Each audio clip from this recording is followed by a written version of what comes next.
안녕하세요. 오늘은 제가 오전에 쭉 일이 있어가지고 좀 늦게 영상을 올리게 됐습니다. 자, 오늘 하루 동안 비트코인의 조정이 나오고 있습니다. 간밤 뉴욕 증시 3대 지수는 모두 다시 한번 상승을 하면서 사상 최고치 랠리를 이어갔는데 비트코인을 중심으로 코인 시장은 현재 조정 흐름이 나오고 있죠. 지금 비트코인이 하락할 수밖에 없는 이유, 전문가들이 분석해 놓은 분석치 같이 확인을 해보고 그렇다면 비트코인의 자금은 지금 어디로 흘러가고 있는지 전문가들이 전망하고 있는 긍정적인 시나리오도 같이 체크를 해보도록 하겠습니다. 자, 일단 현재 시간 기준으로 비트코인 추가 하락이 계속 나오고 있죠. 6% 조정이 나오면서 92,000달러까지 내려갔고요. 비트가 6% 빠지니까 뭐 다른 코인들은 안 봐도 비디오입니다. 두 자릿수 이상으로 크게 하락하는 코인들도 있는 반면에 지난주 대비해서는 여전히 리플과 에이드 같은 종목들은 20% 넘는 상승 흐름을 이어가주고 있는 모습이고요.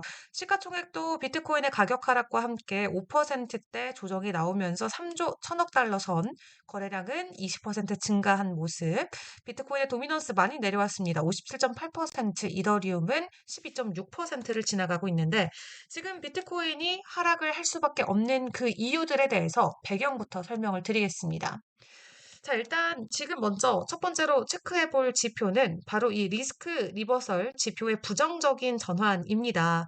이 지표 같은 경우는 시장 참여자들이 가격 상승, 한마디로 콜 옵션보다 풋 옵션에 더 큰 프리미엄을 부여하고 있음을 보여주는 건데요. 한마디로 비트코인 가격에 대한 방어적인 태도가 강화되고 있음을 시사하는 게 되겠습니다. 자, 그래서 지금 쭉 날짜별로 놓고 봤을 때 이 대리비 데이터에서 확인을 해볼 수 있는 것처럼 이번 주 만료되는 옵션에서 풋 옵션이 콜 옵션보다 더 높은 가격에 거래가 되고 있습니다. 한마디로 사람들은 지금 비트코인의 가격을 부정적으로 보고 있다라는 게 되겠고요. 그리고 코인베이스의 프리미엄 지표 또한 약화가 되고 있죠. 국내에서는 역 프리미엄, 해외 거래소보다 원화로 사는 게 더 저렴한 그 역 프리미엄 현상이 나타나고 있었는데 코인베이스 같은 경우는 비트코인 강세장 이후에 프리미엄권으로 들어가서 더 비싸게 거래가 되고 있었습니다. 한마디로 미국 안에서 비트코인을 매수하려는 경쟁이 치열하다라는 것을 의미를 했는데 지금 보고 계시면 미국 안의 수요는 약화되고 있는 게 보여집니다. 마이너스권으로 돌아섰죠. 그래서 코인베이스의 프리미엄 인덱스가 마이너스권, 약세로 바뀌게 된 것 또한 현재 비트코인 가격 하락을 보여주고 있는 하나의 지표가 되겠고요. 그리고 이 보조지표 관점에서도 보시면 비트코인의 상대 강도 지수가 최근 가격 상승과의 괴리를 보이고 있습니다. 비트코인이 지난주 금요일에 99,000달러까지 가격 상승을 보였는데 그럼에도 불구하고 비트코인의 RSI는 새로운 고점을 기록을 해주지 이때 못했고요. 한마디로 상승 모멘텀이 약화되고 있음을 암시하는 RSI의 다이버전스가 나왔다 생각을 하시면 될 것 같아요. 그래서 단기적으로 좀 추가적인 하락 가능성이 나올 수 있다라는 게 될 것 같고 그럼에도 불구하고 뭐 긍정적으로 투자 방향은 여전히 아 낙관적인 측면도 많이 있긴 합니다만 우선은 좀 시장에서 우려하고 있는 이 비트코인의 가격 놀림과 관련된 배경들에 대해서 먼저 쭉 설명을 드리도록 하겠습니다. 자, 그리고 이 글로벌 유동성 측면에서도 비트코인이 추가적인 가격 조정이 나올 수 있다라는 가능성이 제기가 되고 있는데요. M2 통합 공급량이 감소가 되고 있는 가운데 이 비트코인의 가격 또한 최대 25%의 하락을 보일 수 있다고 합니다. 이 하얀색으로 표시된 게 이 M2 통화 공급량으로 생각을 해주시면 될 것 같은데 보통 비트코인이랑 글로벌 M2 통화 공급이 한 두 달 정도 시차를 두고 상관관계를 만들어가고 있습니다. 그러니까 국제 통화 공급량이 먼저 움직이면 비트가 두 달 뒤에 같이 움직이는 그런 유사성을 띠고 있는데 지금 같이 올라갔다가 떨어지고 있죠, 유동량이. 그렇기 때문에 이 통화 공급의 감소와 함께 비트코인도 두 달 뒤에 이러한 추세를 보일 수도 있다라는 거고, 이거를 비트코인의 가격으로 놓고 봤을 때는 하락 구간이 7만 달러 정도 선까지도 나올 수 있는 가능성이 차트적으로는 보여지고 있습니다. 그 M2 통화 공급 같은 경우는 뭐 수표의 계좌나 저축 계좌, 뭐 현금화가 가능한 자산 이런 것들로 구성이 돼 있는 게 M2의 통화 공급입니다. 근데 비트코인 가격과 관련해서 나름 좀 중요한 시장의 역할을 해왔었는데 최근 M2가 오히려 확장하지 않고 추가 하락세, 이 유동성 축소가 나오면서 비트코인도 하락 신호가 나올 수 있다라는 게 되겠고요. 지금 구간에서 20에서 25%의 더 조정이 나올 수 있다라는 것도 기억을 하시면 좋겠습니다. 자, 그리고 비트코인이 또 약세 흐름을 이어가는 또 다른 이유, 이 비트코인의 현물 ETF에서 기록이 된 최대 유출량인데요. 이번 달 지표만 놓고 보시면 지금 가장 많이 간밤 유출이 됐죠. 트럼프 당선 확정 이후로 비트코인 현물 ETF에서 최대 유출량이 지금 기록이 되면서 실제 현물 가격에도 영향을 주고 있는 모습이고, 다만 일각에서는 이 비트코인의 하락의 이유가 현물 ETF 때문이 아니다라는 주장과 함께 장기 홀더들의 매도세를 주목해야 된다라는 입장도 있습니다. 지금 보시면 이 하늘색으로 칠해져 있는 게 ETF의 유입량이고요. 이 빨간색으로 라인이 나와 있는 게 장기 홀더들의 움직임입니다. 매도하고 있는 움직임이죠. 한마디로 ETF는 어쨌든 유입 흐름을 계속해서 이어가고 있는데 장기 홀더들이 시장에 물량을 팔고 있어서 비트코인의 가격이 위축되고 있다라는 거고요. 실제로 이달 들어서 장기 보유자들이 36만 개가 넘는 비트코인을 매도한 것으로 확인이 됐습니다. 지난 4개월 내 최대 규모로 롱텀 홀더들이 비트코인을 매도를 하고 있고, 오태민 작가님이 또 다른 방송에서 나와서 말씀하시는 걸 들어보니까 워낙 장기 이 홀더들은 비트코인이 10만 달러 되면은 팔기 위해서 기다리고 있는 하나의 집단처럼 자리매김을 하고 있기 때문에 이 10만 달러에 대한 저항이 상당할 수 있다. 10만 달러를 터치하면 그것을 목표가로 삼은 장기 홀더들이 대량으로 시장에서 빠져나갈 수 있다. 그렇기 때문에 단기적인 변동성에 주의해야 된다라는 코멘트를 하셨더라고요. 지금 그런 느낌의 움직임들이 이 롱텀 홀더들을 통해서 계속해서 보여지고 있죠. 지속적으로 비트코인을 대량으로 매도를 해내고 있습니다. 그래서 뭐 장기 홀더들이 팔아가고 있고 ETF 간밤에 최대 유출 기록을 했고 뭐 글로벌 유동성 M2도 감소를 하고 있는 가운데 RSI나 코인베이스의 프리미엄이나 다양한 지표들이 지금 비트코인의 약세를 계속해서 가리키고 있습니다. 자, 그렇다면 이대로 비트코인은 하락을 하는 걸까요? 아니죠.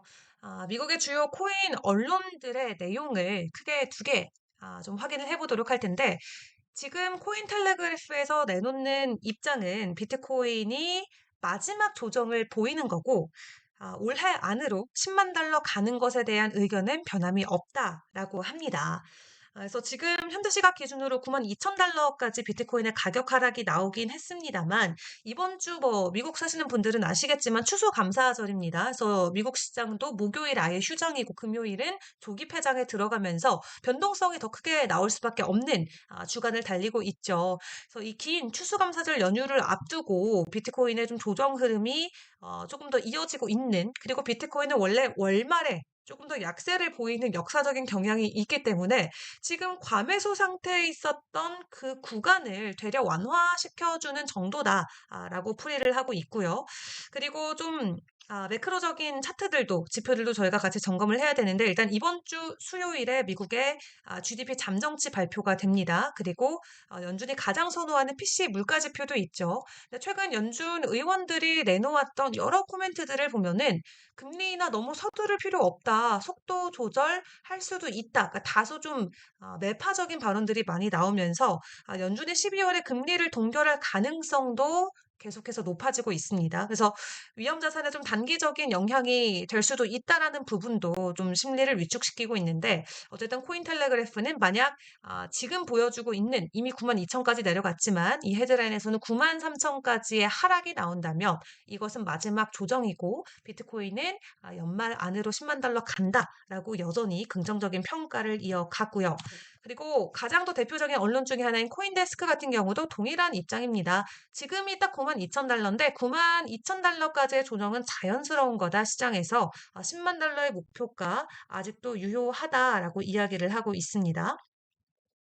그렇기 때문에 직전 고점에서 우리가 10% 조정이 나오면 그게 92,000이거든요. 그리고 지금 92,000에 딱 걸쳐져 있는데 이 정도 조정은 자연스러운 현상이기 때문에 전혀 걱정할 것이 없다라는 게 주요 언론들의 입장입니다.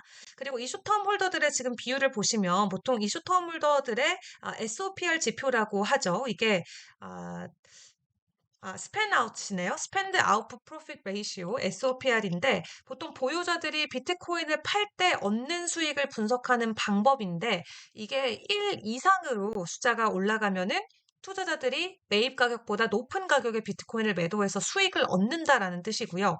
1 아래로 지표가 찍히면은 내가 산 가격보다 낮은 가격의 비트코인을 매도해서 손실을 보고 있다라는 겁니다. 그래서 이게 1 위로 올라가면 사람들이 수익권인 거고 1 아래로 내려가면 사람들이 마이너스, 오히려 손해 구간이다라고 생각하시면 될 것 같은데 역사적으로 놓고 봤을 때 보통 이 SOPR 값이 실제로 비트코인 가격에게 영향을 많이 주고 있는데 보통 단기 보유자들의 매도 시점에 오히려 비트코인의 가격은 반등하는 모습을 많이 보여줘 왔다고 합니다.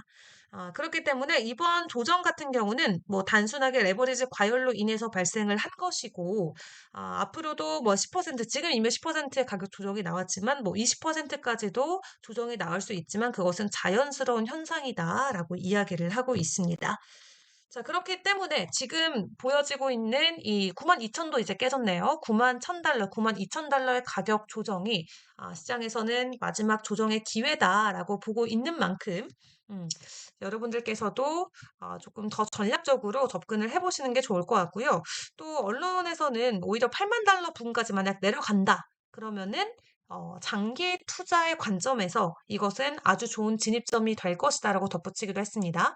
마이클 세일러가 또 지난 일주일 동안 5만 개가 넘는 비트코인을 97,000달러 평단에 사들였죠. 마이클 세일러는 뭐 기존의 평단이 3만 달러대였기 때문에 뭐 9만 달러 선에서 추가 매입한다고 그게 평단이 되진 않죠. 기존 것이랑 희석이 되기 때문에 어쨌든 아주 우리 시장의 대표적인 큰 고래도 지금 가격에서 고민하지 않고 비트코인을 대량으로 매수하는 움직임을 보여주고 있는데 우리가 뭐 10% 조정 왔다고 여기서 뭐 손해를 보면서 팔거나 할 구간은 전혀 아닐 것 같고요. 추가적인 조정이 나온다면 그것을 장기적인 관점에서는 기회로 생각을 해보는 것도 좋을 것 같습니다. 자, 그리고 전반적으로 시장의 흐름을 보면은 최근에 비트코인의 숏을 향한 시장의 심리가 더욱더 강력해지고 있습니다. 한마디로 비트코인은 내려간다, 팔겠다라는 투자자들의 심리가 강해지고 있고 반대로 이 초록불이 들어온 두 종목 보시면 BNB와 이더리움입니다. 이더리움 같은 경우는 보시면 오히려 롱의 포지션이 더 강력한 것을 확인을 해볼 수가 있겠죠. 한마디로 이더리움은 롱, 비트코인은 숏. 으로 나오면서 시장의 심리가 엇갈리고 있는 모습인데요. 일단 현재 시각 기준으로 비트코인이 6% 정도 가까운 조정이 나오면서 이더리움 같은 경우도 5%가 넘는 가격 하락이 나오곤 있습니다. 3,200달러 선을 지나가고 있는데 그럼에도 불구하고 최근 암호화폐 시장의 유동성 측면만 놓고 봤을 때 많은 사람들이 비트코인에서 이더리움으로 자금을 이체하고 있는 게 확인이 되고 있습니다. 그래서 이대로 비트코인이 10만 달러 부근에서 잠시 숨고르기에 들어간다면 시장은 단기적으로 관심을 이더리움으로 옮겨갈 수 있다라는 이야기가 될 것 같고요. 이더리움을 또 기반으로 하고 있는 알트코인들에도 최근 자산 유입의 가속화가 이어지고 있는 부분도 잘 주목을 해보시면 좋겠습니다. 자, 알리 전문가의 차트 분석입니다. 이더리움이 이제 3,500달러 선을 다시 회복해 줄 수 있겠다라는 차트를 30분 전에 올려줬었는데요. 지금은 일단 시장이 전반적으로 실시간으로 계속 조정이 나오고 있기 때문에 차트적인 관점에서도 단기적으로 변동성은 나올 수 있습니다만 일단 30분 전에 올라온 내용이어서 현재 채널 안에서는 이더리움의 추가적인 상승이 가능하다라는 게 알리 전문가의 입장입니다. 자, 그 외 차트적인 관점에서 우리가 또 접근을 해볼 수 있는 코인 중에 하나는 인젝티브가 될 것 같은데요. 진짜 불런이 시작이 되는 걸지. 저는 이거를 한 1주 반 정도 전에 다른 전문가를 통해서 인젝티브의 긍정적인 차트 전망을 본 적이 있었어요. 근데 또 오랜만에 인젝티브와 관련된 차트가 공유가 됐습니다. 근데 지금 실시간으로 비트코인을 포함한 모든 코인들의 가격 하락이, 가격 조정이 이어지고 있는 만큼 좀 추가적으로 현재 구간에서는 더 신중하게 접근을 해보시는 게 중요할 것 같고요. 이렇게 조정이 나올 때 이것을 우리가 기회로 삼을지, 혹은 또 여기서 포모 심리가 발동이 될지 여러분들께서는 이슈를 잘 점검하시면서 정신과 마음을 잘 다듬어 가는 것이 굉장히 중요할 것으로 보여집니다. 비트코인이 아직 10만 달러 돌파를 하지 않았기 때문에 뭐 이번 상승장의 마침표를 찍는다라는 표현은 결코 할 수 없을 것 같고요. 비트코인의 추가적인 가격 상승은 불가피한 것이고, 지금 나오고 있는 조정은 우리가 지금까지 제대로 쉬어간 적이 없기 때문에 꼭 필요했던 시간일 뿐이지, 지금이 뭐 이번 상승장의 마무리를 짓는 마침표의 시간은 결코 아니라는 거 잘 기억을 해보시면 좋겠습니다. 자, 그리고 또 다른 전문가의 차트를 보시면 알트 시즌이 이제 시작을 하는데 1000달러가 10만 달러가 되는 기적이 다시금 일어날 것인가? 앞으로 계속 지켜보도록 하겠고요. 그리고 그 외에 추가적인 이슈, 간략히 좀 정보를 전달 드리도록 할 텐데, 오늘 있었던 한 포럼에서 지금 보시면은 한국거래소 이사장이 암호화폐와 관련돼서 ETF에 대한 코멘트를 직접적으로 내놨습니다. 지금 암호화폐 ETF 적극적으로 논의할 때다라고 하면서 해외 사례는 이미 활발하게 하고 있고 자본시장에서도 요구가 높기 때문에 암호화폐 관련 ETF를 논의해봐야 된다라는 코멘트를 남겼다라고 해요. 그래서 이게 뭐 이분 개인적인 입장일지 이게 아니면은 뭐 한국 거래소의 대표적인 입장일지는 모르겠습니다만 일단 이사장을 통해서 이러한 발언이 나왔다는 것만으로도 시장에서는 관심을 받을 수 있는 이슈가 될 것 같고요. 근데 뭐 ETF도 좋지만 지금 ETF가 문제가 아니죠. 제일 중요한 건 지금 과세에 대한 부분입니다. 여야 대립은 격화되고 있고 투자자들은 계속해서 혼란의 가중이 더해지고 있는 상황입니다. ETF 논해주시는 것도 좋지만 일단 코인 과세와 관련해서 확실하게 좀 빨리 문제를 해결을 해줘야만 또 국내 투자자들의 투심이 살아날 수 있지 않을까 싶고요. ETF가 됐든 과세가 됐든 우리가 내부적으로 가지고 있는 이 두 가지의 어떻게 보면 모멘텀이 될 수 있겠죠. 과세가 또 사라지고 여기에 ETF까지 추가적으로 상장이 된다면 지금까지 강력한 김치 프리미엄 현상이 시장에 나오지 않았는데 국내에 또 투자자들의 투심이 더욱더 강력하게 부활되면서 오히려 김프 현상까지도 우리가 바라볼 수 있는 시장이 만들어지길 바래 보도록 하겠습니다. 자, 간밤 미증시의 긍정적인 상승에도 불구하고 비트코인의 가격 하락이 전반적으로 나오고 있습니다. 내부적인 부분으로 말씀을 드리자면은 아직 주요 지표들 GDP나 PC 발표가 안 됐기 때문에 수요일까지 지표를 기다려 봐야 될 것 같고요. 이 지정학적 부분에서 놓고 봤을 때 일단 이스라엘과 헤즈볼라가 휴전에 들어간다, 뭐 협상한다, 26일에 최종적으로 결정을 하기로 했기 때문에 현지 시간으로 그 소식도 좀 기다려 보면서 위험 자산에 대한 선호 심리가 더욱더 부각될 수 있을지 같이 지켜보시는 게 중요할 것 같습니다. 자, 내일은 제가 아침에 다시 또 영상으로 돌아오도록 하겠고요. 일단 저녁 동안은 조정이 크게 나오는 만큼 또 현금 보유량이 있으신 분들은 어떻게 대응을 하면 좋을지 잘 고민을 해보시면 좋겠습니다. 자, 그럼 저는 오늘 여기서 인사드릴게요. 안녕!